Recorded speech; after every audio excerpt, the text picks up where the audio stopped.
guys, welcome to BST lectures. In the previous video we learned about discrete random variables and continuous random variables and their probability functions and each of one example, right? Now in this class we will see about discrete random variables, mean, variance and standard deviation. Let us have an example. This is the example sum. We will solve this sum using these formulas, right? The question is, the number of email messages received per hour has the following distribution. Determine mean standard of the number of messages received per hour, right? This is the question. They given that has the following distribution, but they didn't mention whether it is the probability mass distribution or discrete or continuous. They haven't given anything, right? But we can identify. First we have to identify whether it is discrete, does it belongs to discrete or continuous. So here they have given 10, 11, 12 and 15 and so on to 15, right? Which is a countable thing. X is a countable. Here X refers to the number of email messages received per hour. So it is countable one. So here we have to write first thing X be discrete random variable.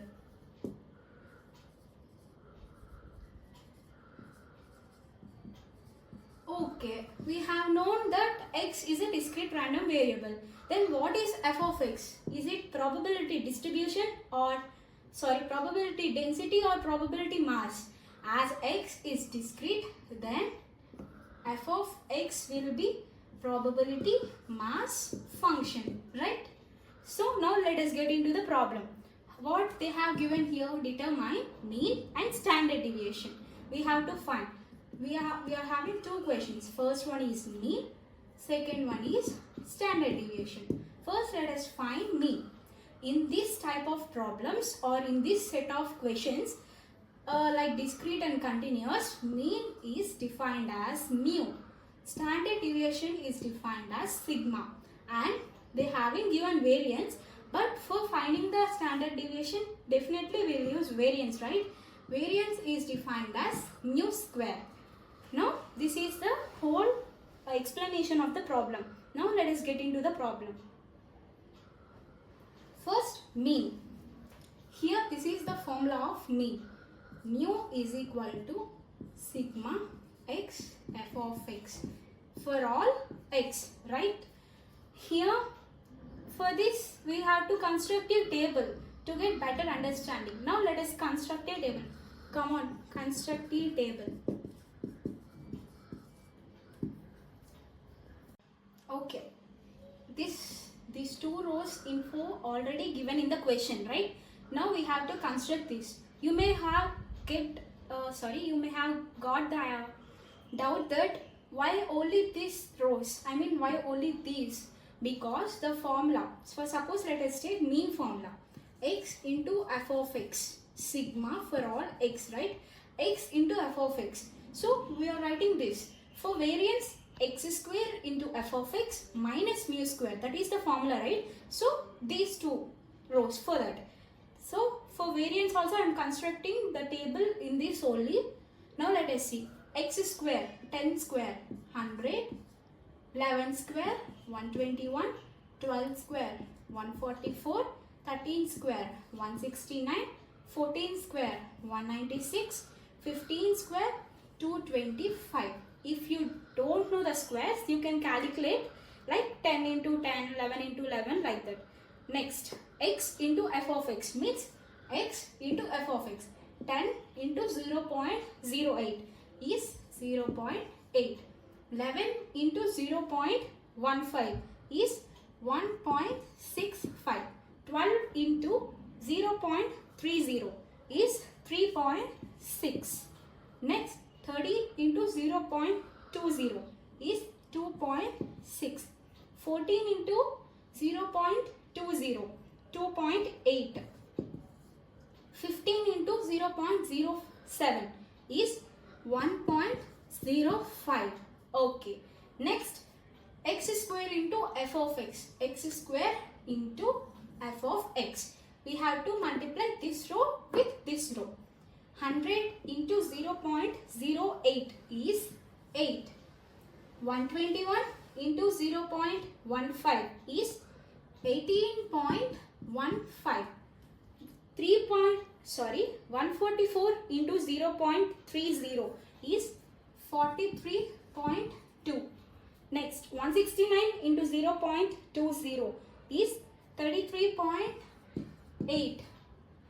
196 into 0.20 is 39.2. Next, 225 into 0.07 is 15.75. We have completed the table. Now, let us substitute this. What is meant by this? This is called a sigma, summation, right? This summation, after adding all these things, we will get this summation. We will see what is the value of this. Sigma x into f of x, and 0.8 plus 1.65 plus 3.6 plus 2.6 plus 2.8 plus 1.05. After adding all this, we will get 12.5. This is the answer after adding all these things. This row. Yeah, we have completed mean. Mean is equal to 12.5. Means the average number of emails receiving per hour is 12.5 emails. Right? Now let us see the standard deviation. Before finding the standard deviation, we have to find the variance, right? What is the formula for variance? Variance sigma square. This is the notation which will denote variance, is equal to sigma for all x square f of x minus mu square. This is the formula, right? Where is this column? X square into f of x. This is the column, right? After adding all these things, we will get 158.1. This is the summation of this. That is equal to 158.1. After, what is the mean? We have find, right? Sorry, I forgot to write. Mean is equal to 12.5. Right? We have to square it. 12.5 whole square. 158.1 minus 12.5 whole square. What is 12.5 whole square? 156.25. Subtract those two. We'll get 1.85. Right? This is the variance. So what is the standard deviation? We know that root of variance is the standard deviation. I am writing here. So root of variance is, that is equal to root of 1.85. That is equal to 1.36 is the standard deviation. In this video, we learned how to find mean, variance and standard deviation of the function which contains a random variable, and that is discrete random variable. Right? In the next video, we will see various problems regarding this statistics and probability. Please like, share and subscribe our content to others. And if you like our channel, please recommend to other people who are needed. Thank you for watching.